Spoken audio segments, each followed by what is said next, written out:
As a member of the old civil service of Pakistan, I was very conscious in the field that I belonged to a structure with Quaid-e-Azam, Muhammad Ali Jinnah, the founder of Pakistan, had said is the steel frame of Pakistan.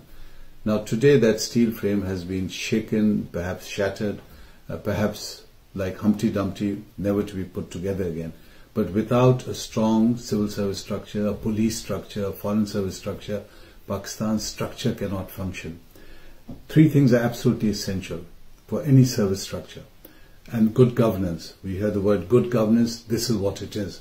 Integrity, efficiency, and ability. Without these three factors, you have problems. And Pakistan today has problems if we are to see and judge by the number of dacoities and killings and violence that are taking place openly in Pakistan.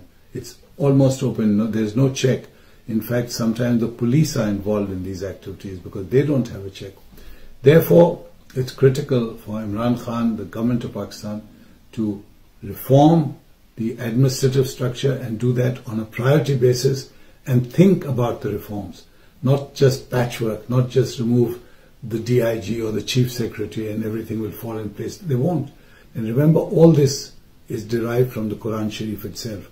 The three things that an Islamic society must have: ilm, that is knowledge, to encourage knowledge. And remember, the civil services were selected on the basis of exams and knowledge.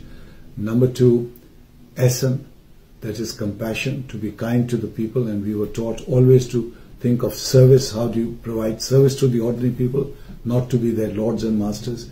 And finally, adl, or justice. How do we give justice?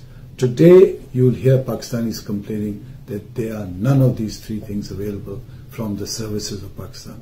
And the incident at Sahiwal, and I was Assistant Commissioner in Okara, and I was broken-hearted to read the details of that incident, when the police themselves, the security forces, were involved in killing innocent citizens, mothers, children, fathers in a car going down the highway.